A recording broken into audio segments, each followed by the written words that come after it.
Bravo, internautes. Bravo, mille bravos, vous qui êtes encore une fois devant votre écran pour ce dernier jour de leçon sur ce parcours 12 jours pour transformer notre vie de prière. Vous avez été fidèles, vous avez été persévérants et je suis encore une fois honoré d'être là et de vous enseigner cette dernière leçon qui va résumer un petit peu ce que nous avons vu durant ces 12 jours, durant ce beau parcours.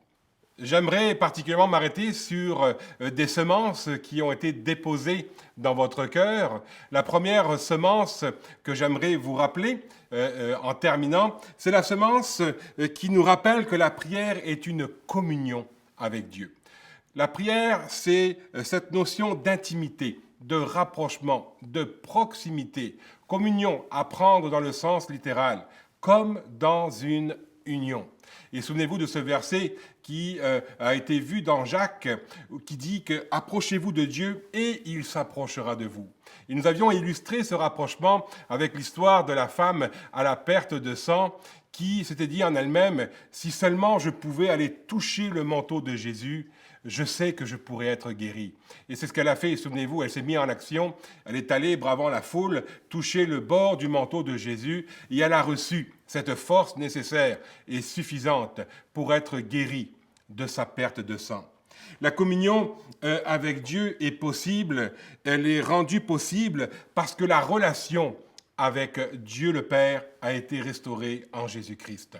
Jésus nous a rendus justes. Souvenez-vous de ce mot qui est important de retenir à la fin de cette formation.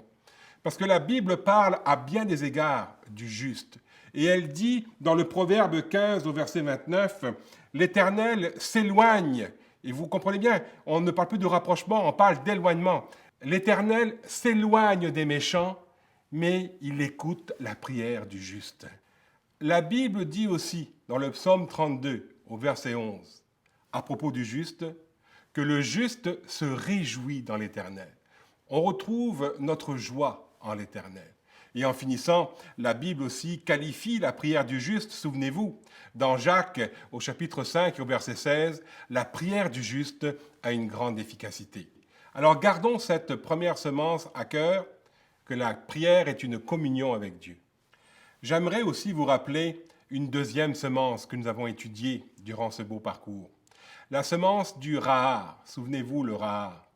La prière peut avoir 4 moments, 4 temps. Un temps de repentance, un temps d'action de grâce, un temps d'adoration et aussi un temps où on vient poser ses requêtes devant Dieu. J'aimerais attirer juste votre attention, je ne veux pas redévelopper ces 4 moments, mais revenir peut-être sur la prière d'action de grâce. La prière d'action de grâce, vous savez, internautes, est la prière la plus puissante qui puisse exister. D'abord parce qu'elle dit du bien de Dieu. Elle dit merci à Dieu pour qui il est et elle dit merci à Dieu pour ce qu'il fait dans chacune de nos vies. Et l'autre volet, l'autre axe, l'autre dimension de la prière d'action de grâce, c'est aussi une arme redoutable dans le combat spirituel pour faire taire l'ennemi qui veut toujours nous mentir à nos oreilles en disant « tu n'es pas capable, tu es trop vieux, etc. » Et cela nous empêche peut-être de rentrer pleinement dans les plans que Dieu a pour nos vies.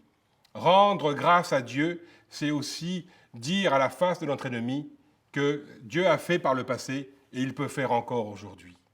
Et en terminant, laissez-moi vous rappeler l'histoire des 10 lépreux qui ont été guéris par Jésus. Un seul est revenu dire merci à Jésus pour la guérison qu'il a reçue. Les 9 autres sont partis et ne sont jamais revenus avec ce cœur reconnaissant et ce cœur rempli d'action de grâce. Alors ne soyons pas comptés parmi celles et ceux qui ne disent jamais merci à Dieu pour ce qu'il fait dans nos vies en réponse à nos prières. Une troisième semence que j'aimerais vous inviter à garder. Souvenez-vous, nous avons regardé à Jésus qui nous a tellement enseigné quelle attitude nous devons avoir quand nous sommes appelés à avoir et à prendre des décisions importantes pour nos vies. Souvenez-vous, quand Jésus devait choisir parmi les disciples qui étaient autour de lui 12 apôtres, la Bible nous a enseigné qu'il a fait 3 choses. Il est allé sur la montagne, il a passé la nuit en prière et au retour, au petit matin, il avait les réponses de Dieu. Et c'est une invitation pour nous à garder cette semence aussi dans notre cœur quand nous avons des décisions à prendre et qu'elle soit importante ou qu'elle le soit un peu moins importante, il faut aussi aller dans la présence de Dieu. Gravir une montagne avec courage, avec détermination, passer des temps de prière prolongés comme Jésus l'a fait et revenir au petit matin avec des réponses claires et sûres de la part de Dieu. Chers amis internautes, vous avez appris des choses durant cette formation. Vous avez probablement été encouragés, vous avez été édifiés. Si vous avez choisi un accompagnant durant ces 12 jours de programme, pourquoi ne pas continuer à prier avec lui, à prier aussi pour lui? Peut-être que c'est une formation, un jour en particulier, un thème qui vous a touché, qui vous a fait du bien, qui vous a encouragé. Vous savez que vous avez la possibilité de le partager avec quelqu'un. Peut-être que vous pensez à des amis, à des proches, à des gens de votre famille qui pourraient aussi être encouragés par cette formation. N'hésitez pas, vous pouvez aussi les inviter à suivre ce même parcours que vous. Et en terminant, si vous voulez aller plus loin, je vous lance aussi cette invitation. Si vous voulez approfondir, aller plus en détail, creuser davantage, les cours, les formations sur la prière sont aussi disponibles dans le site d'Anasheba, www.danasheba.com. Vous allez voir qu'il est possible de bâtir votre maison de prière. Allez encore plus loin. Posez des fondements encore plus profonds que ceux qui ont été développés durant cette formation. Et souvenez-vous, je vous ai parlé des semences. Laissez-moi finir avec ce proverbe chinois magnifique.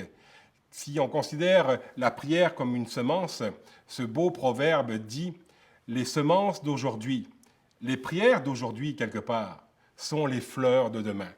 Alors je vous souhaite des jardins remplis de fleurs, je vous souhaite des prières parfumées devant Dieu, que Dieu vous bénisse, soyez encouragés. Ça a été un privilège et un plaisir d'être avec vous. À la prochaine fois.